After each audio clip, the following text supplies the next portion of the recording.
शेतकरी मित्रांनो, कलिंगडाच्या 15 दिवसानंतर लागवडीच्या कोणतं विद्राव्य खत द्यायचं आहे याची माहिती मी तुम्हाला सांगणार आहे आज.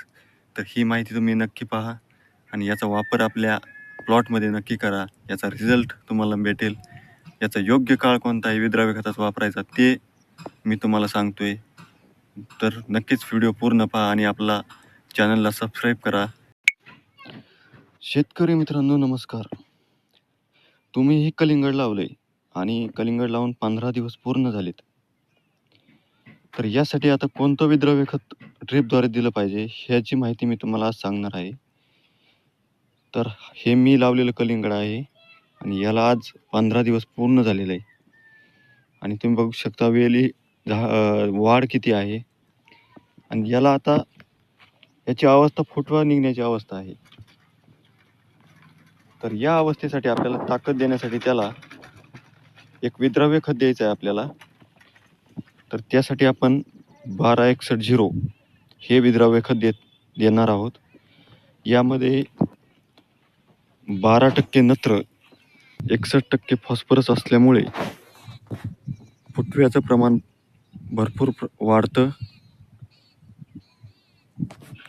तर याचं प्रमाण आहे एकरी साधारण 4 ते 5 किलो याचं प्रमाण घ्यावं आणि 200 लिटर पाण्यामध्ये चांगलं विरघळून हे ड्रीपद्वारे आपण सोडून द्यावं. थंडीचे दिवस आहेत त्यामुळे शक्यतो रात्रीचं पाणी सोडून खत द्यावे.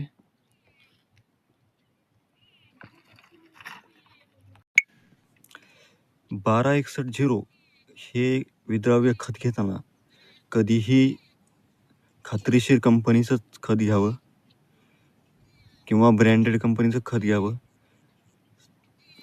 बाजारामध्ये सध्या बोगस खत खूप आलेले आहेत, त्यामुळे आपल्याला हवा तसा रिझल्ट यामुळं मिळत नाही.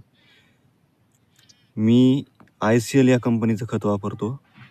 तुम्हाला जी खात्रीशीर कंपनी जिचा रिझल्ट चांगला आहे अशा कंपनीचंच खत वापरा.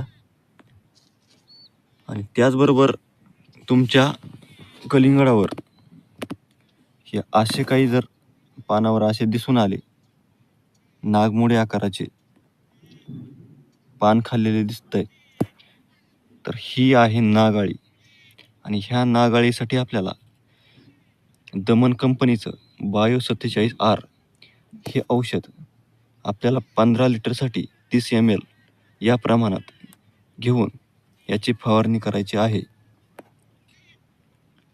दमन 47मुळे मावा, तुडतुडे, थ्रिप्स यांचाही नायनाट होतो.